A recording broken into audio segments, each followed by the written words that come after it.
Mari kita buka ayat tema kita Matius bab 2 ayat 12. Kita baca bersama-sama.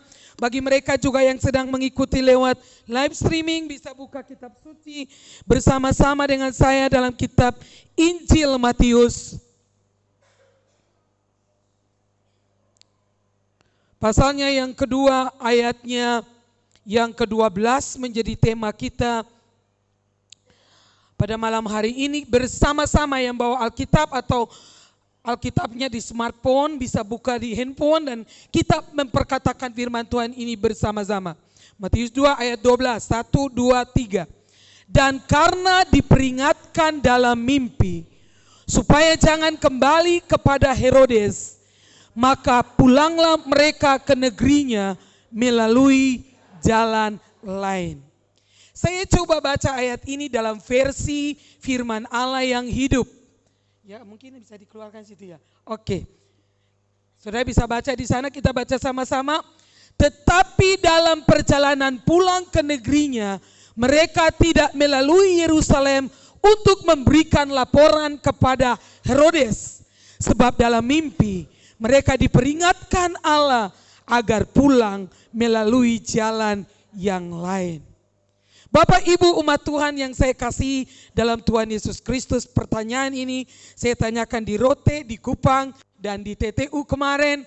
Dan saya tanya lagi di Kabupaten Belu. Siapa yang terakhir kali Tuhan berjumpa dengan saudara dalam mimpi? Pendeta? PDP? Pendeta muda? Madya? Orang-orang Majus ini bukan pendeta loh. Tapi mereka punya hubungan yang intim dengan Tuhan.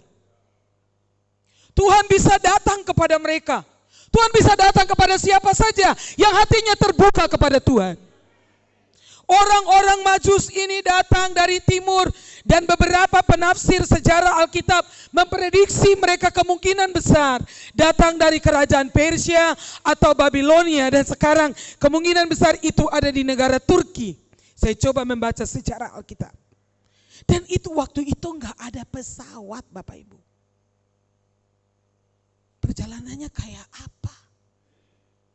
Mereka ini para bangsawan, bukan orang-orang miskin. Mereka ini cendekiawan, dan beberapa penafsir mengatakan kemungkinan mereka ini raja-raja. Bahasa Inggris mengatakan mereka ini honorable men. Mereka orang-orang terpandang, mereka orang-orang terhormat, tapi mereka rela menanggalkan semua atributnya dan mereka pergi mencari satu raja yang baru lahir. Dan raja ini ditandai dengan bintang. Herodes lahir tidak ada bintang, kita semua lahir juga enggak ada bintang. Bahkan mereka ini juga lahir tidak ada bintang, betul? Jadi saudara enggak usah kita sombong-sombong terlalu amat lah. Tidak ada alasan apa-apa. Saudara paling bintang di Belu. Yesus lebih bintang. Karena dia lahir ada bintangnya. Haleluya. Saya ingat waktu zaman masih Bapak Uskup Anton Payan Ratu, kalau kami Natal dan keluarga nanti tanggal 26 atau 27 kami ke Uskupan, dan secara keluarga kami datang ke sana, dan Bapak selalu bercanda dengan anak-anak kami, bahkan mereka duduk di pangkunya dan mereka bilang, tahu Yesus lahir tanda apa? Bintang. Kamu punya bintang di mana? Lalu anak-anak saya bilang, banyak bintang opa di laut, bintang laut. Ini satu bercanda, tapi itu seperti satu rema dalam hati saya. Saya duduk dan melihat beliau memberi nasihat, kemudian ajak kami petik buah-buah yang ada di keuskupan dengan anak-anak, dianggap itu cucu. Dan sangat bersahabat. Di situ saya melihat kerendahan hati seorang Bapak Uskup. Dan saya rindu sekali. Bagaimana kita saling mengasihi dan merendahkan hati kita untuk saling melayani. Yesus yang bintang itu mengambil rupa hamba dan menjadi taat sampai mati. Alkitab berkata dia mati di salib, itu tanda orang terkutuk.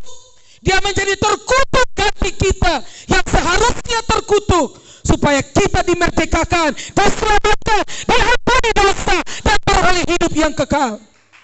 Tepuk tangan buat Bapak, sang bintang luar biasa, bintang timur. Dia layak dipuji dan disembah. Tidak ada bintang seperti dia. Tidak ada raja seperti dia. Dia raja di atas segala raja-raja. Dia layak menerima segala pujian dan penyembahan kita. Dan sangat mengagumkan bahwa orang Majus ini datang bukan untuk politik, bukan untuk pikiran yang lain, bukan ingin kaya, bukan ingin didoakan supaya berhasil bisnisnya, tapi mereka datang untuk menyembah dia. Proskuneo. Kata menyembah dalam bahasa Yunani itu sujud, seperti anjing menjilat, itu seperti katanya. Sujud dengan segala kerendahan hati untuk menyembah raja di atas segala raja. Kadang kita mau angkat tangan untuk Tuhan saja, kita ini kayak tangan ini sudah mau patah semua. Mau tepuk tangan aja seperti kayaknya tangan ini sudah noe semua, orang Kupang bilang ya. Tapi kalau tepuk tangan untuk bola ini sampai lempar sepatu, lempar televisi, lempar bajunya, kalau grupnya kalah. Tepuk tangannya sampai kalau grupnya menang Argentina kemarin, saya tidak membayangkan. Sampai mereka pawai gak karu-karuan. Tapi untuk Yesus sang bintang, kenapa saudara terlalu merasa tinggi dari Yesus? Saya kemarin bilang di Kepa, itu bola loh. Tadi malam juga cuma bola. Bilang saudara, bola. Bola bisa kasih kamu hidup? Kasih keselamatan? Tapi saudara beli kacang, beli minuman, mete jam 2 pagi ya? Hah? Tidak ada orang yang suruh, saudara rela loh beli semua. Bahkan siap bikin layar tancap. Bahkan suruh ibunya, cepat kopi keluar, kopi cepat. Hah? Tapi kalau untuk Tuhan, kayaknya, saudara mau tepuk tangan ini macam kita punya tangan ini, firman Tuhan, bertepuk tanganlah, elu-elukanlah dia dengan sorak-sorai. Sebab dia raja. Dia yang kita rayakan hari ini, Bapak Ibu. Dia bukan lagi bayi mungil, boneka lucu-lucu yang taruh dekat pohon Natal.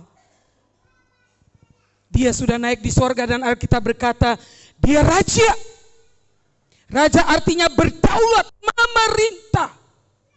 Dia punya kuasa kerajaan yang namanya exousia. Dia raja dan memerintah atas seluruh alam semesta.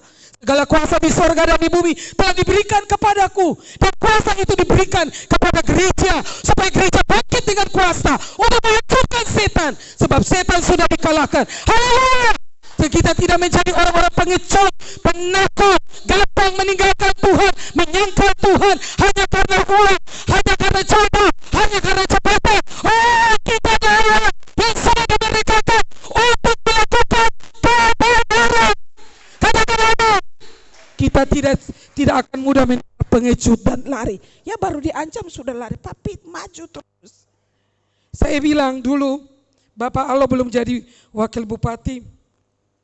Surat untuk tutup gereja kita itu kan 5 kali. Dan saya bilang, sudah tidak bisa tutup gereja Bapak. Karena gereja ini Yesus Kristus punya. Dalam bahasa Inggris Matius 16 bilang, I will build my church. Yesus yang bilang sendiri, aku akan memberikan gerejaku. Dan terjemahan Yunani bilang, neraka. Alam maut itu neraka. Setan tidak bisa bertahan terhadap dia. Jadi gereja tuh nggak bisa ditutup karena surat. Mungkin mereka mau di mana-mana gereja dibakar, dibongkar. Tapi gereja tuh kita. Maksudnya Injil. Gereja berkembang dengan luar biasa. Kalau saudara ikut perkembangan di Cina. Sekarang di Cina tuh jutaan pengikut Yesus bahkan di bawah tanah. Tidak ada yang bisa tutup gereja. Setan dan orang pun tidak bisa. Karena gereja itu milik Yesus Kristus. Itulah sebabnya kalau kita ada di sini, tepuk tangan bagi Tuhan. Kita bangga punya Bapa, dia Allah semesta alam. Tapi dia bilang kalau berdoa, katakanlah Bapa di surga. Haleluya. Kalau saudara nonton saya nonton di mana ya? Di Reel atau di Snack Video, wawancara Bapak Gus Dur almarhum tentang pertemuan dia dengan beberapa tokoh agama bicara tentang Allah. Dan semua menurut kamu Allah itu siapa? Oh, Allahu Akbar. Ya satu bilang yang ini, yang ini. Tapi dibilang, tapi kamu kalah semua karena orang Kristen panggil Allahnya Bapa. Haleluya. Itu Bapak Gus Dur yang bilang, pergi cari itu, search di Google, pasti dapat. Mengapa kita tidak bebas menyembah Dia? Bersaksi tentang Dia. Pada malam hari ini khotbah saya yang keberapa saya lupa nih. Tapi Tuhan bicara kepada saya, Yesus datang untuk mengubah jalan hidupku. Dari apa? Mengubah jalan. Kalau mengubah jalan artinya ada perpindahan jalan. Ada pergantian jalan. Dulu jalannya di sini, pindahnya ke sini kan, karena Dia mengubah jalan. Tapi dengar ini, saya bilang sekali lagi kepada umat Tuhan di sini. Sebelum Tuhan mengubah jalan seseorang, pertama-tama yang harus diubahkan tuh hatinya. Kalau orang tuh hatinya belum berubah, pasti langkahnya tidak berubah. Dia mau khotbah, dia mau pakai jas, dasi melintang, mau pikul PDT, PDM, PD apa segala macam. Bahkan di belakang bajunya saya pernah di bandara ditulis evangelis. Waduh, saya kaget. Evangelis aja tulis di jaketnya. Supaya apa ini? Supaya orang tahu kau itu penginjil. Setan tidak takut atribut itu. Setan takut waktu kita diubahkan. Kita diubahkan, kita akan menjadi agen-agen perubahan di mana Tuhan menempatkan kita. Karena kita datang dari kuasa yang dari atas. Sehingga kalau kita ditaruh di pemerintah, Bapak Allah tidak takut. Mau santet, mau suangi, tidak bisa. Karena ada Tuhan di pihak kita. Kau ditaruh di militer, kau ditaruh di bisnis, kau ditaruh di bidang kedokteran, bidang pendidikan, tidak takut. Sebab kita pergi, karena itu pergilah, jadikan segala bangsa. Bukan itu di gereja saja, di seluruh bidang kerja kita. Itu mimbar kita, itu misi kita untuk menjadi garam dunia, amin. Saya kita nggak perlulah, saya ini pendeta loh. Satu ketika saya ada di Jakarta, seseorang bilang, ibu kenal dengan saya? Enggak. Loh saya ini terkenal loh. Oh, di Atambua enggak pernah dengan nama Bapak. Saya mau tertawa dia, tapi ya saya sungkan-sungkan sedikit. Saya berusaha lihat namanya kan ke Nemtek ini, kita kongres.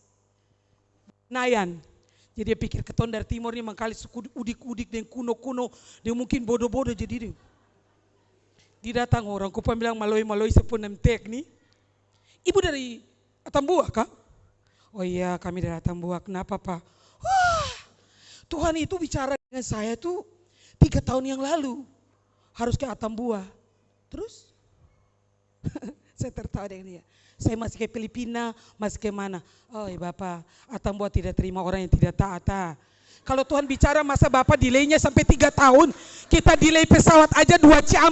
Masa Bapak menunda sampai 3 tahun. Bapak ke Filipina lah kemana. Oh Bapak kami perlu pendeta model begini. Terus dia pitanya orang-orang. Wih ibu itu ngeri ya. Oh jangan main-main yang ibu itu. Ada satu pendeta bilang, oh kamu salah orang itu Bapak. Jadi ada orang yang begitu sombong, meyakinkan dirinya bahwa dia tuh hebat. Padahal dari kata-katanya ini, menurut saudara ini orang hebat enggak?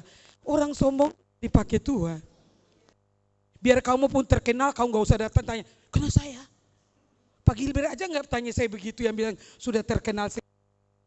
Dan ini saya sampai, itu kesombongan ya. Dengan maksud supaya saya undang dia ke Atambua kan, karena Tuhan sudah bicara. Saya bilang Bapak tidak taat kepada Tuhan. Sampai 3 tahun. Pesawat saja kalau delay 2 jam tuh kita sudah dongkol sekali. Bisa bayangkan di surga Tuhan lihat Bapak ini. Tidak cocok jadi pendeta. Dari BPD mana? Saya tanya dia begitu. Dia kaget setengah mati. Pendeta yang tidak taat tidak boleh khotbah di mimbar kita. Belum amin semua? Jangan saudara makan puji. Enggak apa-apa masih bagus nih. Ya, jadi karena ingin dibantu, karena dengar dia ini dari Jakarta lah, Filipina lah, apalah segala macam lah ya. Langsung saudara, mari silakan. Orang pemberontak tidak taat terhadap Tuhan, dia mau bawa dia punya roh tidak taat di sini lagi. Saya tidak undang dia dan saya bilang Bapak, selama kami tidak izinkan kamu khotbah di Atambua. Orang Majus ini, mereka cuma dapat tanda, tidak ada yang ngomong-ngomong kepada mereka, juga tidak tahu raja ini nama siapa, belum tahu, ini cuma tanda. Tapi menurut ilmu perbintangan, kalau ada bintang itu muncul, artinya itu tanda satu orang raja yang luar biasa sedang lahir. Dan mereka ikuti bintang itu, sudah bisa bayangkan. Saya ikut bintang itu hanya untuk menyembah dia. Lalu apa lagi? Membawa persembahan kepada Tuhan. Ya. Mereka tidak datang, saya yakin kita datang sini bukan cari makan ya. Ya paling ayam sup itu kita semua di rumah ada, betul? Tapi kita mau alami Tuhan. Saya bilang di roti ibadah itu alami Tuhan supaya hidup itu diubahkan. Kalau di dalam kitab Timotius Paulus bilang mereka itu beribadah tetapi memungkiri kekuatan ibadah. Orang itu tidak mengalami kuasa ibadah. Nah, Yesus datang. Satu poin yang saya mau bagikan, satu aja tapi ada beberapa hal. Coba kita lihat di sini, yang pertama dia mengubah jalan hidup kita dari jalan kegelapan kepada jalan terangnya yang ajaib. Haleluya. Ya, mari kita lihat di dalam kitab Efesus.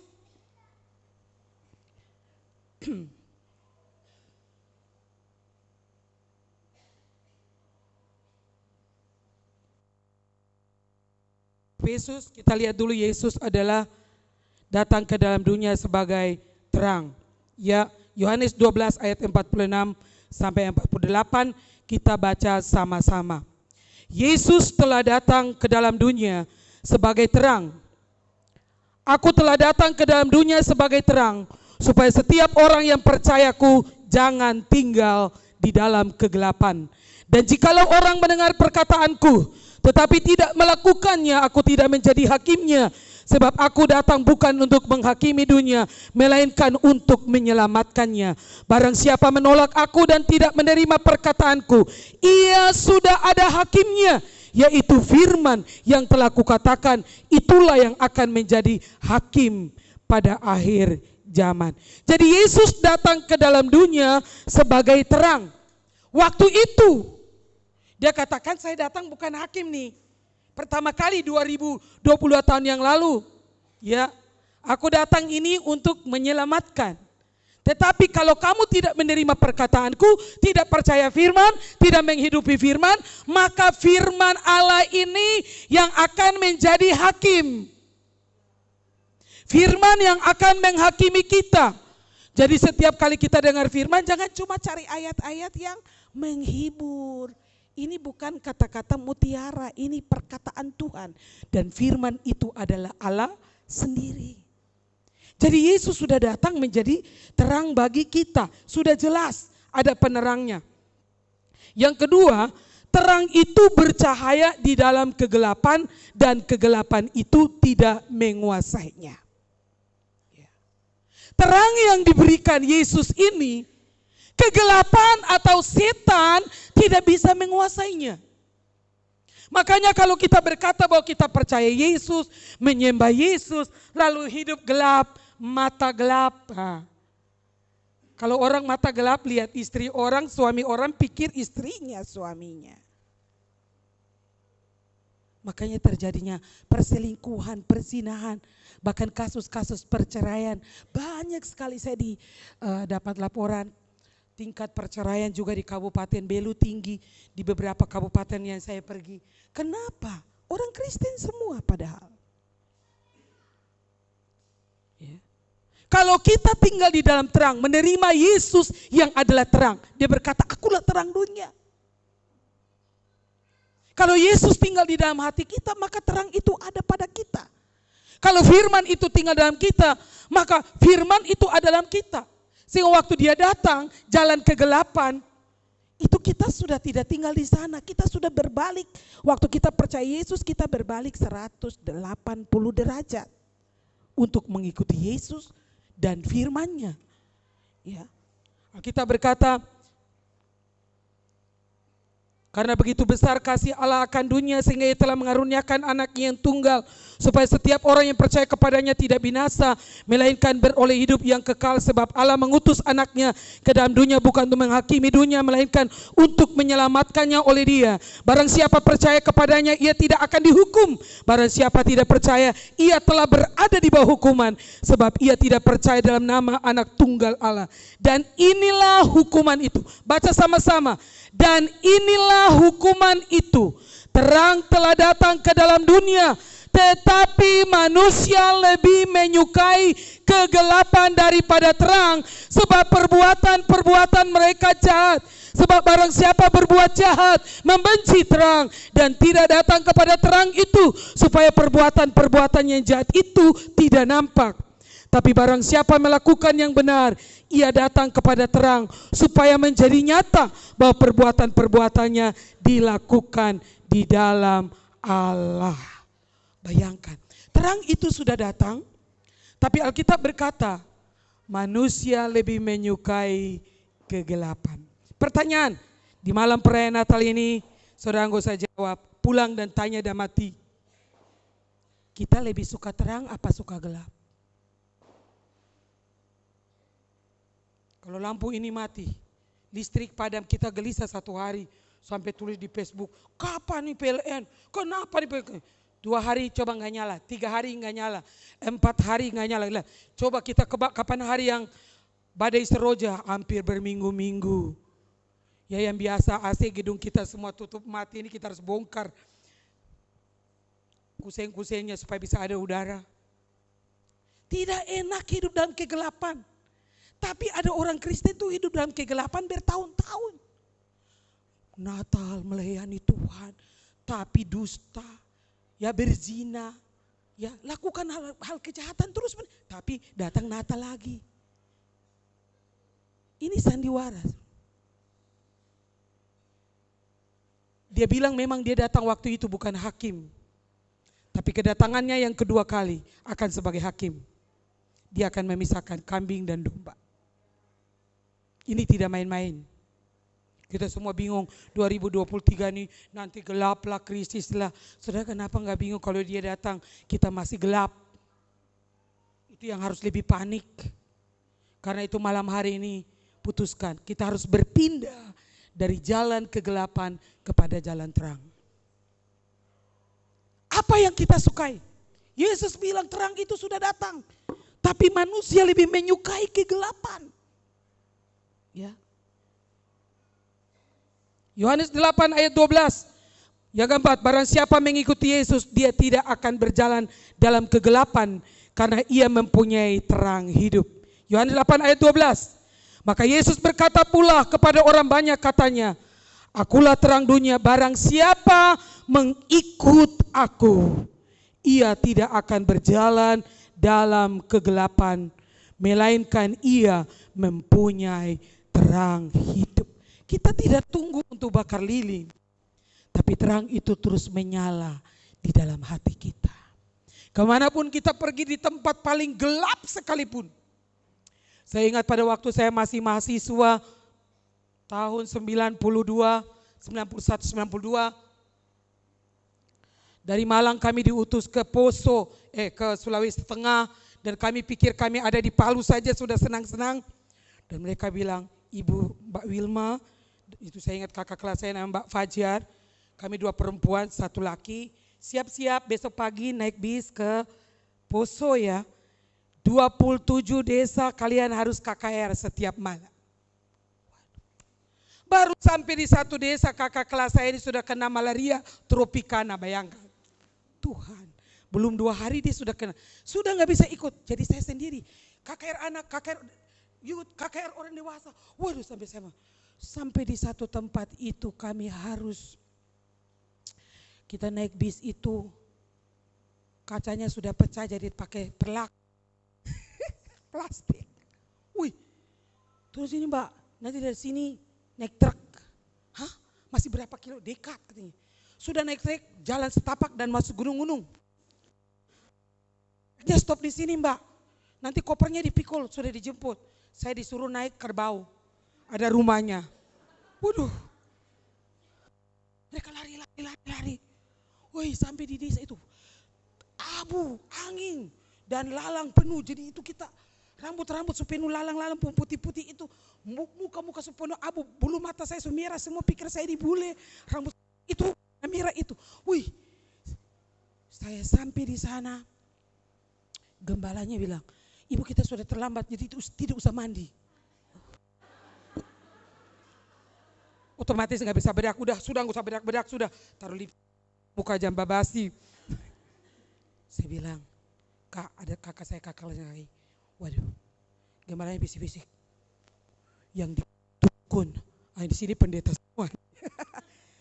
Mbak, yang di depan dukun, dia pakai apalah segala macam, tanduk-tanduk bergantungan, dia punya apa segala macam. Rambutnya Pak, di tangan tuh biji-biji penuh. Ya, ini siaran langsung, saya ingat. Mereka puji-pujian, mereka sudah tunggu dari jam 3 sore duduk di tanah merah ini, sudah ada kursi sudah. Wah, saya punya hati kan semangat lihat mereka nyanyi. Dalam nama Yesus. Aku KKR tuh kan begitu. Wah, saya sudah semangat. Udah nggak bisa catatan khotbah, udah nggak bisa lihat apa saja kita hantam sudah di situ. Ya, apa Roh Kudus bicara. Tiba-tiba lampu semua mati.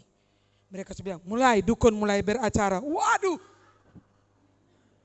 Bersyukur kepada Tuhan Bapak Ibu, saya tidak menyesal walaupun mungkin kalian rasa suara saya ini terlalu ngebas. Tapi saya bersyukur karena waktu itu mic tidak berfungsi dan suara saya sudah besar ini tidak menghalangi saya. Saya turun di lapangan itu dan saya khotbah tanpa mic. Saya berdiri selama saya khotbah itu di depan dukunnya terus. Saya tantang dia malam itu saudara-saudara. Bahwa Yesus yang kita sembah punya kuasa di sorga dan di bumi. Segala kuasa harus tunduk, bahkan setan pun harus tunduk kepada dia. Mereka bilang, waduh ini gawat, dia sudah santet, Ibu Wilma mati sudah ini. Saya bilang tidak mati. Saya panggil kita bangkit berdiri, kami memuji kebesaran. Dia tuh nantang saya begini. Matanya itu merah, rambutnya gimbal panjang sekali. Saya bilang Tuhan lebih besar. Kami memuji, kita nyanyi berulang. Sampai suara itu seperti desau air, seperti penyembaran luar biasa. Saya bilang kasih gunting, kita gunting rambut orang ini. Gunting dan terus. Padahal gak pernah orang bisa gunting rambut. Dan mulai manifestasi roh. Katanya disihir banyak orang kan. Orang-orang mulai jatuh, tumbas ke sana kemari. Wah, berteriak-teriak histeris. Satu anak tuh lari masuk ke hutan. Di situ kan hutan. Ada orang kejar anak itu. Kenapa sudah kena santet atau apa? Saya bilang semua menyembah Tuhan. Hanya Yesus yang layak ditinggikan. Dia yang sudah mati menebus kita. Di desa ini harus percaya kepada Yesus. Hari ini dukun itu sudah menjadi Kristen. Dan hampir seluruh desa itu bertobat dan diselamatkan. Tepuk tangan untuk Tuhan. Manusia lebih menyukai kegelapan, tapi waktu terang itu datang, kegelapan harus pergi. Amin. Kalau terang datang, sirna, tidak pakai permisi, betul? Tadi kita lilin, bakar lilin semua mati kan? Tapi waktu ceklek terang, gelap nggak bilang permisi, atau tolong usir saya, dia pergi sendiri. Setan akan pergi sendiri. Kalau kita berdiri pada posisi sebagai terang di tengah-tengah kegelapan dunia ini. Karena itu kita harus sungguh-sungguh menyembah kepada Yesus Kristus Tuhan. Poin berikut. Ya, saya dengan cepat lalu kita mau berdoa. Ya. Yang kelima, marilah kita menanggalkan perbuatan-perbuatan kegelapan dan mengenakan perlengkapan senjata terang. Baca sama-sama Roma 13 ayat 12 sampai 14. Hari sudah jauh malam, telah hampir siang. Sebab itu marilah kita menanggalkan perbuatan-perbuatan kegelapan dan mengenakan perlengkapan senjata terang. Marilah kita hidup dengan sopan seperti pada siang hari. Jangan dalam pesta pora dan kemabukan. Jangan dalam percabulan dan hawa nafsu. Jangan dalam perselisihan dan iri hati. Tetapi kenakanlah Tuhan Yesus Kristus sebagai perlengkapan senjata terang. Dan janganlah merawat tubuhmu untuk memuaskan keinginannya. Ternyata jalan kegelapan yang kita jalani. Saya nggak pernah tuh jalan kegelapan. Tapi cek di Alkitab tadi bilang. Perbuatan-perbuatan kita gelap. Contohnya apa? Itu ditulis tadi. perzinahan, pesta pora, kemabukan, percabulan, hawa nafsu, iri hati, perselisihan. Bahkan dalam Galatia pasal 5 berkata, kalau orang-orang melakukan hal-hal ini, mereka tidak akan mendapat bagian dalam kerajaan Allah. Itulah sebabnya kalau ada yang undang saya Natal, selalu saya tanya, nanti kalau habis khotbah ibadah Natal, itu kamu pesta sampai pagi, mabok sampai pagi, habis itu kamu menyanyi malam kudus, habis itu kamu mabok, pulang teler di got-got, habis itu bikin kacau di jalan, itu tidak jadi terang. Jadi ada pesta poranya enggak? Kalau ada saya enggak khotbah di situ. Kayak saya bonekanya aja. Banyak pendeta, ribuan pendeta ada di NTT, silakan. Karena kalau kita merayakan Natal, artinya kita bertemu dengan sang terang itu. Bakar lilin ini supaya apa? Melambangkan terang toh. Saya di Rote Selatan baru tiba dengan kapal, puji Tuhan Laut Teduh, agak trauma karena kapal Santika baru terbakar, dan kapal yang sama, yang model sama kita naik lagi dan tiba mandi di hotel dan langsung ke Rote Selatan. Saya masuk di sini tidak ada lampu-lampu Natal. Saya tanya, ada perayaan Natal? Tidak, katanya kok khotbah Natal. Gembalanya bilang kami gak ada perlu lampu Natal, kami gak ada pohon Natal, karena kami gak mau mati hidup, kami mau hidup terus. Aduh, kami tidak mau mati hidup kayak lampu Natal itu, kami mau terus menyala. Wih, orang Rote itu semangat sekali.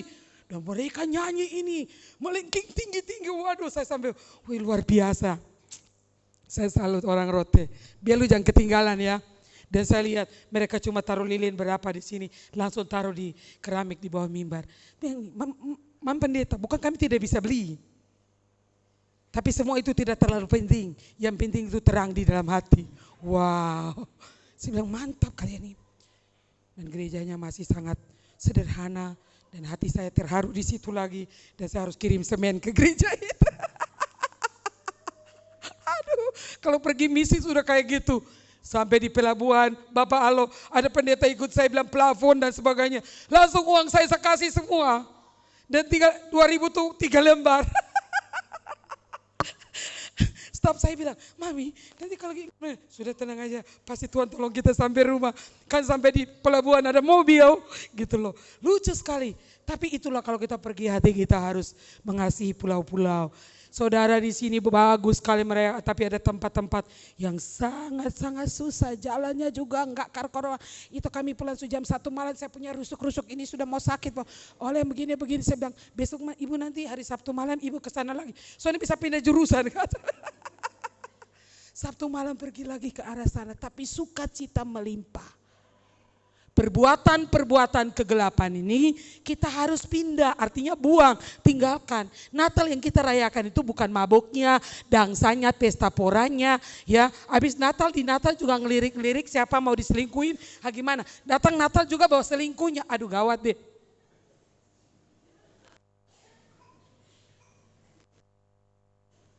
Percuma merayakan Natal kalau hidup kita tidak berubah. Kita ada di kelompok orang yang menyukai kegelapan atau kelompok orang yang menyukai terang. Dia mengubah jalan hidup kita, harus berpindah dari perbuatan kegelapan, sekarang berpindah kepada perbuatan terang. Berpindah dari jalan-jalan gelap ini dan masuk kepada jalan terang. Kalau kita sungguh-sungguh meresponi firman Tuhan, sang terang Natal, mengapa pohon Natal semua di mana-mana ya. Kita di Kupang tahun ini spektakuler, jalan El Tari itu luar biasa. Kebetulan rumah saya harus lewat situ. Dan luar biasa pohon-pohon Natal yang luar biasa. Kalau saudara punya kesempatan ke Ambon, setiap desa itu setiap rumah ada pohon Natalnya. Ya kabel gini terus masuk desa satu semua menyala terang. Lalu saya tanya, apakah terang itu ada dalam hati kita? Apakah itu cuma waktu Natal yang kita bikin rame supaya orang tahu kita ada Natal? Tapi di situ pulang Januari sampai Desember, ya menipu lagi, korupsi lagi, berzina lagi, ya apalagi saling memanfaatkan, putar balik kiri kanan, lalu menipu dan sebagainya.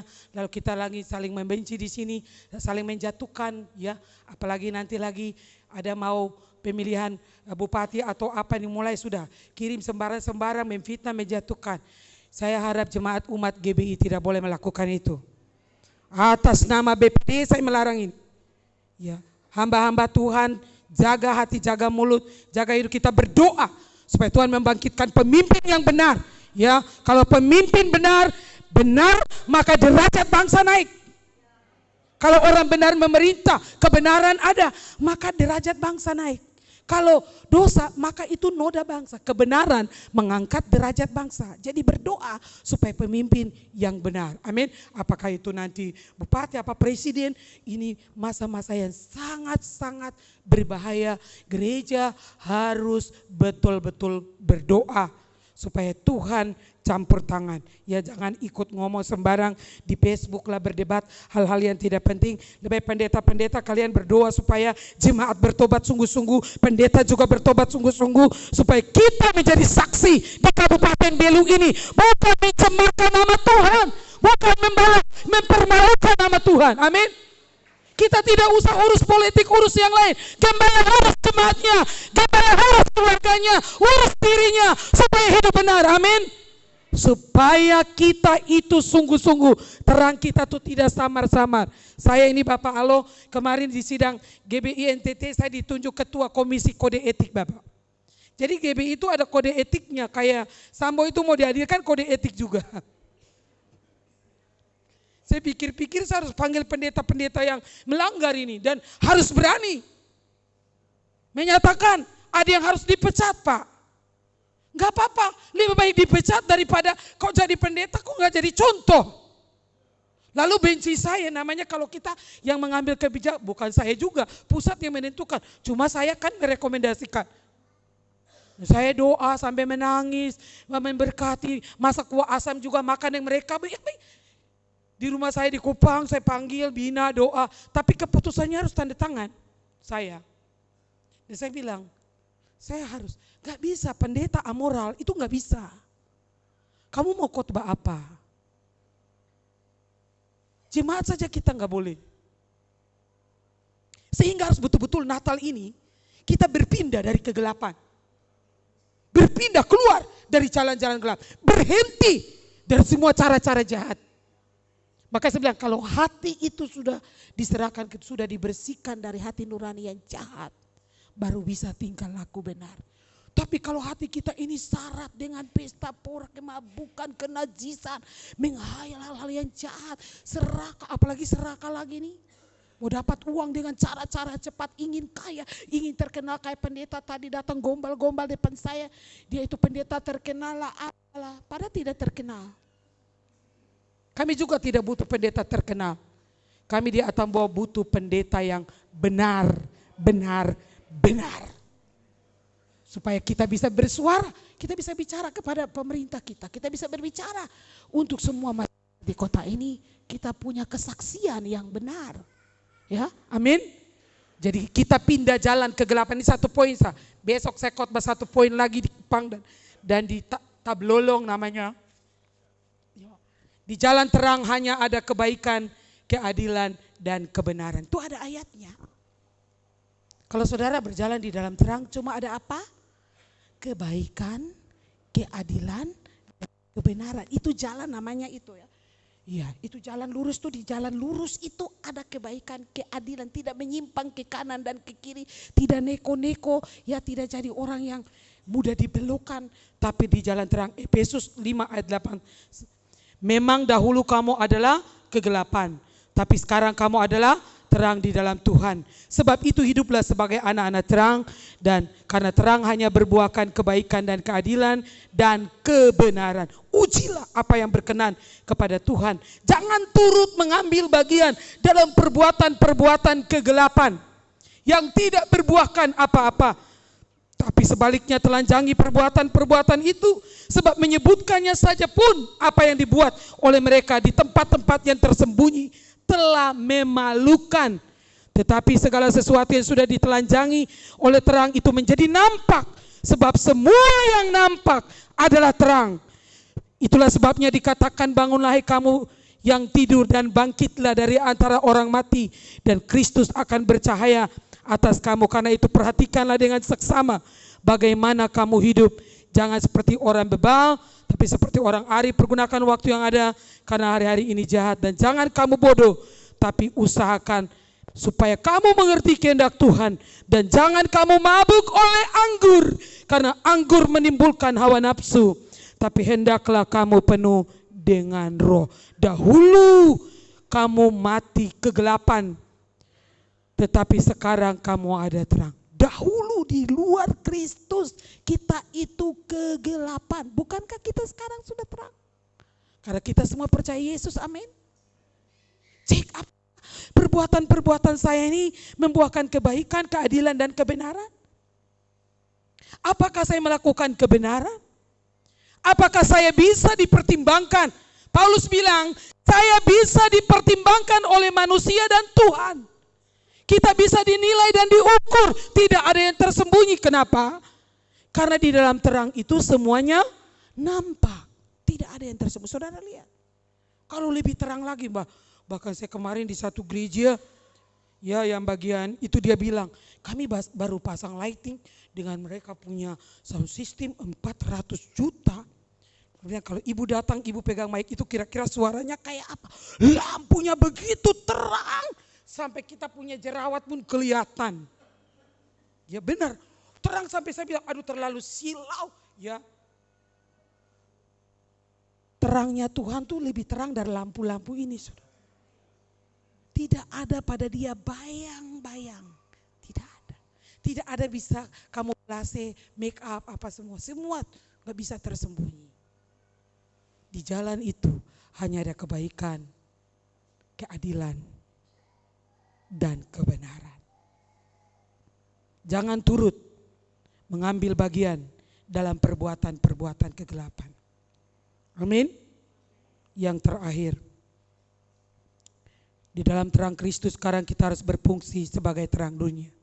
Petrus berkata, tetapi kamulah bangsa yang terpilih, imamat yang rajani, bangsa yang kudus, umat kepunyaan Allah sendiri, supaya kamu memberitakan perbuatan-perbuatan yang besar dari Dia yang telah memanggil kamu keluar dari kegelapan kepada terangnya yang ajaib. Kamu yang dahulu bukan umat Allah, tetapi yang sekarang telah menjadi umatnya. Dahulu tidak dikasihani, tapi yang sekarang telah beroleh belas kasihan. Kita dipanggil keluar dari kegelapan untuk apa? Bukan untuk show, bukan untuk sombong, bukan supaya kita terkenal, supaya kita memberitakan perbuatan-perbuatan Tuhan yang ajaib, supaya segala suku, kaum dan bahasa bisa datang menyembah Yesus Kristus Tuhan, dan setiap lutut bertelut dan mengakui Dia Tuhan. Amin. Kita diselamatkan bukan supaya kita ini mau makan puji atau apa. Ya, karena itu cek dalam hidup kita dikatakan, akulah terang dunia. Kamu juga adalah terang dunia. Kota yang terletak di atas gunung tidak mungkin tersembunyi. Lagi pula orang tidak menyalakan pelita lalu meletakkannya di bawah gantang, melainkan di atas kaki dian, sehingga menerangi semua orang di dalam rumah. Demikianlah hendaknya terangmu bercahaya di depan orang, supaya mereka melihat perbuatanmu yang baik dan memuliakan Bapa di sorga. Natal harus membawa kita malam hari ini berpindah dari jalan gelap kepada jalan terang. Dari perbuatan-perbuatan kegelapan kepada perbuatan-perbuatan yang terang. Biarkan terang menerangi kita, semakin terang, semakin dibersihkan, dimurnikan, dan ditahirkan. Dengarkan ini, orang yang berjalan dalam terang firman Tuhan tidak akan tersandung. Tidak akan. Setiap hari kesukaan firman Tuhan, dan firman itu menjadi pelita bagi kaki dan terang pada setiap jalan. Kalau setiap hari kesukaan kita ialah firman Tuhan, maka firman itu akan menerangi semua kegelapan. 2023 kita akan berjalan dalam terang Tuhan. Semua umat Tuhan di Belu berjalan dalam terang Tuhan.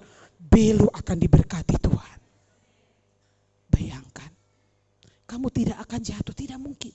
Orang yang suka firman, dia akan diingatkan terus. Roh kebenaran, firman kebenaran, roh kebenaran, firman kebenaran. Roh Kudus akan membawa kita kepada seluruh kebenaran.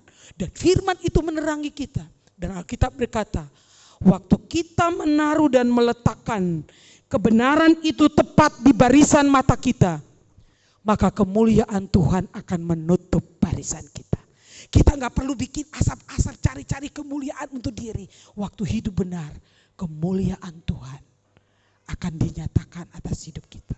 Mujizat demi mujizat akan terjadi di tahun 2023. Bilang gelap, bilang nanti mengerikan. Saya nggak tahu saudara punya kata-kata apa tentang 2023, krisis global dan sebagainya. Tapi saya mau bilang krisis artinya Kristus itu solusi. Ulangi, bersama-sama katakan, krisis artinya Kristus itu solusi. Dia itu jalan, kebenaran dan hidup. Di dalam Dia tidak ada kegelapan. Terang, di dalam Dia ada hidup. Dan hidup itu adalah terang manusia. Yohanes pasal 1. Hidup yang berkelimpahan. Tidak, aku datang untuk memberi hidup. Hidupnya abundant life. Bukan abundant money. Kita pikir hidup yang berkelimpahan itu uang, rumah mewah, mobil mewah. Tapi Alkitab berkata abundant life. Kehidupan yang berkelimpahan. Hidup yang berkemenangan. Ada damai di tengah-tengah badai. Ada kekuatan di tengah-tengah tantangan. Tetap hidup, tetap percaya Tuhan, tetap maju, tidak takut. Sebab ada kehidupan Tuhan di dalam kita. Kita akan menjadi orang yang membawa kehidupan Tuhan. Kenapa? Karena di dalam Dia ada hidup. Dan hidup itu terang manusia. Itu ada di dalam kita malam hari ini. Demikian firman Tuhan. Malam hari ini biarlah kita berpindah dari jalan kegelapan kepada terang yang ajaib untuk memberitakan perbuatan-perbuatan Tuhan yang ajaib.